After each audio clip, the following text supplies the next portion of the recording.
God also holds out the possibility of the reestablishment of the covenant, even for those who have violated the most fundamental principles. And so you have a justice that emerges, which is if you abide by the appropriate principles, things go well for you and the people, and if you don't, then you're in trouble.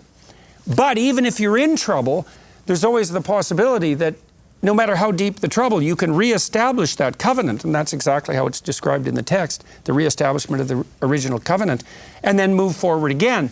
And this is one of the things we talked about after we were recording, was the idea that this is normative, this is descriptive rather than normative. What God is actually doing here isn't saying exactly what His will is. He's laying out the actual consequences for the way the world works. If you abide by the principle of horizontal ethic and the principle of vertical ethic, so you comport yourself properly among other human beings, and you do that in relationship to what is truly transcendent, then you'll have life more abundant. And if you don't, then everything will turn against you. Nature and society alike. Your enemies will take you out, and you will suffer like mad, and that just seems accurate.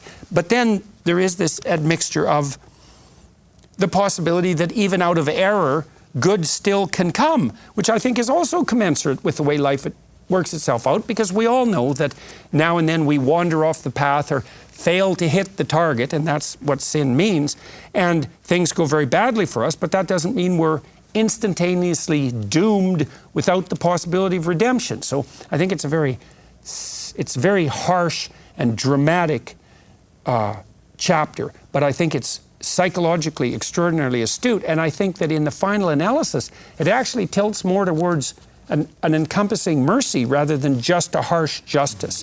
And the point at the very end, which is where God says that I'm not going to reject them or despise them and annihilate them, and I'm not breaking my covenant with them, right? He said at the very beginning of the section, if you break your covenant with me, all these bad things are going to happen. But then at the end he says, I'm still not breaking my covenant with you, which is typically not the way covenants work, right? I mean, if you sign a contract with somebody and somebody else breaks the contract is now broken.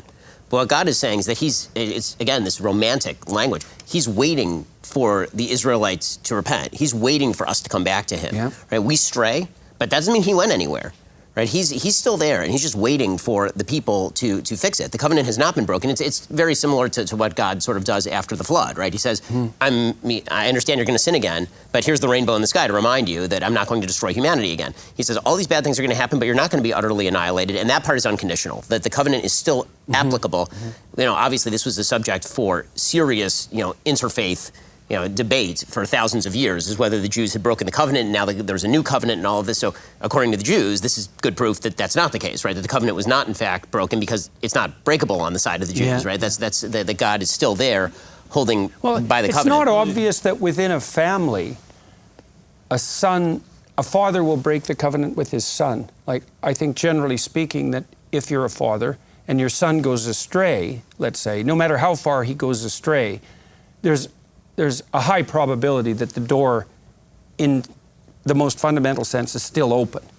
I think that's exactly right. Well, one of the things that's worthy of pointing out just in terms of the prophecy itself, because this has been used historically by Jews to say this is one of the reasons to believe the veracity of the Bible, right? It gives all these warnings, then all these things came true. And the part that people tend to ignore in this list, and it's pointed out by Abraham Isaac Kook, who was the first chief rabbi of sort of the pre-state of Israel, is that the part here that's kind of most indicative of history coming true is not the part about people eating the flesh of their children. That's existed across societies, unfortunately, in a wide variety of tragic situations, from the Great Leap Forward to the Holodomor in Ukraine. But the part where it says that the land, because of your breaking of the violation of Shemitah, of the Jubilee and the sabbatical year and all that it's going to lie fallow. That is where he said the proof is. Because when in human history have you ever had a land that is flowing with milk and honey and a people sin, and then the land goes fallow and is a complete just trash heap for 2,000 years, which is exactly what Mark Twain describes it as in his Innocents Abroad, when he's talking about the land of Palestine in the 19th century. And then the Jews come back, and suddenly Israel is the 15th most powerful economy on planet Earth, and it's a tech center, and suddenly you have big farms there, and all this kind of stuff. Like, it really is kind of an amazing historical. If it's not destiny, then it's a hell of a coincidence. Mm-hmm. But I think, obviously there's very deep things for you as Jews, but there's a very simple idea here. I think that a lot of people today need to take on board that choice and freedom are conditional. And so many people have specious ideas of freedom that lead nowhere. And true freedom, the greatest enemy of freedom, is wrong freedom. Mm-hmm. And you can see that go one way, it goes well. Mm-hmm. And the judgment is not, I think a lot of people have the view that God zaps people.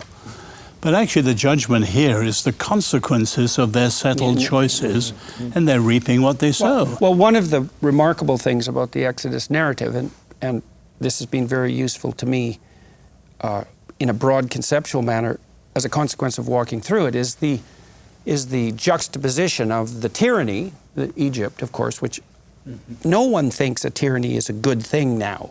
But people are very confused about the desert because they think that the mere absence of order constitutes freedom. And the Exodus narrative is very clear, is that that the desert, which is, you're free to wander around blindly in the desert, and that is a kind of freedom. That's not obviously preferable, except as an intermediary place, to the tyranny. And I really think the notion of ordered freedom it's brilliant, especially because it does also help explain what it is that's attractive about games, because they're an ordered freedom. The book ends a history: authoritarianism, all order, no freedom, and anarchy. All freedom, no order. Right. Yeah, well, the anarchists are the worshippers of disordered freedom.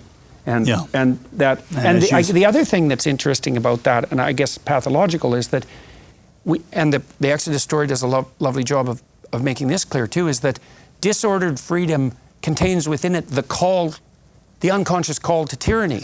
Because the Israelites, in their disordered freedom, they want to go back to Egypt. Or they want to make Moses a pharaoh, or they want to erect idols. They can't tolerate the disordered freedom. Or you want Leviathan. That's Thomas Hobbes again. Yeah, right. Just quickly to point out, there's a wonderful, here we are in our 15th Exodus session. There's a wonderful, let's say, return to the beginning. The circle comes fully around in these final verses. And yet for all that, when they be in the land of their enemies, I will not cast them away.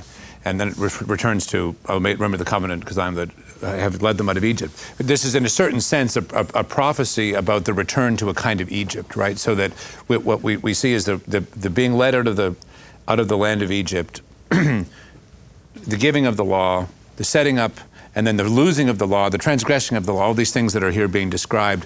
But then even then at the extreme, you have the beginning point of redemption again. And so I think there's a very powerful reminder here, at least the claim of the text is that, and if it's descriptive, right, and not normative, the text is claiming that no matter where you are or what you have done, there is still calling for you, waiting for you, the possibility of some way back, some way home. It is also a model of a real relationship, because when you commit to a marriage, part of the commitment, and it's a covenant, part of the commitment is, well, you're going to go astray and I'm going to go astray, like seriously astray, but the best part of both of us and the best part of our union will still be waiting for us if we can return to it, right? And that's the promise of that covenant. And that's a great thing, because imagine it was the case in your life that all your relationships were conditional to the point where if you made a mistake of sufficient magnitude, the relationship would just cease.